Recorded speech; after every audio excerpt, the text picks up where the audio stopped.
Sahabat-sahabatku yang terkasih, selamat pagi dan selamat berjumpa lagi untuk kita sekalian pada hari ini, Jumat 17 April. Hari Jumat dalam Oktav Paskah. Hari ini kita akan mendengarkan dan merenungkan Injil Tuhan kita Yesus Kristus menurut Yohanes pasal 21 ayat 1 sampai 14. Mari kita membuka renungan kita hari ini dengan tanda kemenangan Kristus.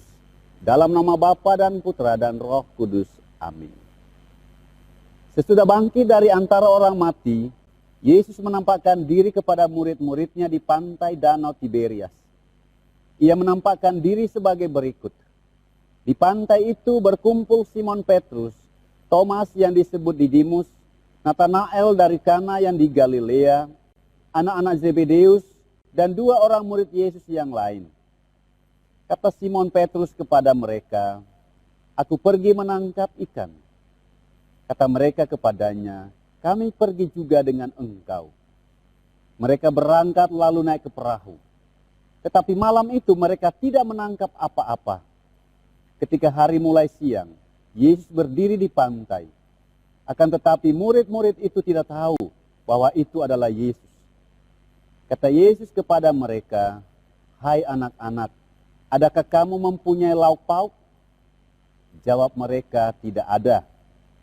Maka kata Yesus kepada mereka, "Tebarkanlah jalamu di sebelah kanan perahu, maka akan kamu peroleh." Lalu mereka menebarkannya, dan mereka tidak dapat menariknya lagi karena banyaknya ikan. Maka murid yang dikasihi Yesus berkata kepada Petrus, "Itu Tuhan." Ketika Petrus mendengar bahwa itu adalah Tuhan, ia mengenakan pakaiannya, sebab ia tidak berpakaian, lalu terjun ke dalam danau. Murid-murid yang lain datang dengan perahu karena mereka tidak jauh dari darat, hanya kira-kira 200 hasta saja. Dan mereka menghela jala yang penuh ikan itu. Ketika tiba di darat, mereka melihat ada api arang, dan di atasnya ada ikan serta roti. Kata Yesus kepada mereka, "Bawalah beberapa ikan yang baru kamu tangkap itu." Simon Petrus naik ke perahu lalu menghela jala itu ke darat, penuh ikan-ikan besar, 153 ekor banyaknya. Dan sungguh pun sebanyak itu ikannya, jala tidak koyak. Kata Yesus kepada mereka, "Marilah dan sarapanlah."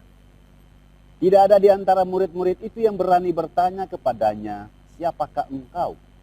Sebab mereka tahu bahwa ia adalah Tuhan. Yesus maju ke depan, mengambil roti dan memberikannya kepada mereka. Demikian juga ikan itu. Itulah ketiga kalinya Yesus menampakkan diri kepada murid-muridnya sesudah ia bangkit dari antara orang mati.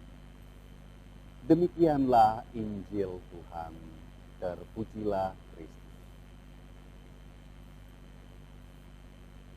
Sahabat-sahabatku yang terkasih, Injil hari ini mengisahkan penampakan Tuhan Yesus di pantai Danau Tiberias. Yesus yang telah bangkit hadir di tengah kesibukan para muridnya yang sedang menjala ikan sebagai mata pencaharian mereka. Kehadirannya di tengah para murid saat itu sangat pas. Dikala para murid bekerja keras mencari ikan, tapi tidak mendapatkan apa-apa. Pada saat yang sama, Yesus hadir, lalu menyuruh mereka menebarkan jala di sebelah kanan perahu. Karena mereka taat kepada Yesus dan melakukan apa yang diperintahkannya, maka usaha para murid membuahkan hasil yang berlimpah. Ikan yang mereka peroleh luar biasa banyaknya dan besar. Kita melihat saudara-saudara, kehadiran Yesus membawa berkat yang berlimpah bagi para murid saat itu. Berkat yang dibawa oleh Yesus bukan saja berupa barang kebutuhan jasmani yang akan mereka pakai saat itu, tetapi terutama adalah perubahan cara hidup atau juga cara kerja dari cara hidup atau cara kerja yang lama kepada suatu kehidupan yang baru, suatu cara kerja yang baru. dari cara kerja mengandalkan diri sendiri kepada suatu cara kerja yang baru, yaitu cara kerja yang mengandalkan Tuhan, melibatkan Tuhan dalam pekerjaan-pekerjaan yang kita lakukan.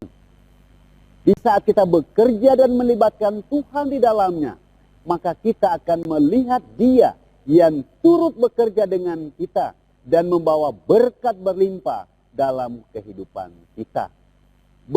Berkatnya kita terima dengan tak terduga. Marilah sahabat-sahabatku yang terkasih, dalam menjalani hidup ini, dengan segala kesibukan masing-masing, kita selalu melibatkan Tuhan dan mengandalkan Dia dalam segala hal, dalam segala kesibukan, dalam segala pekerjaan yang kita lakukan. Karena Dia yang telah bangkit tetap beserta kita. Dia juga adalah sumber rahmat dan berkat. Pada saat yang tepat, Ia hadir dalam perjuangan kita dan mengaruniakan rahmat-Nya kepada kita dengan segala kelimpahannya. Dalam nama Bapa dan Putra dan Roh Kudus. Amin.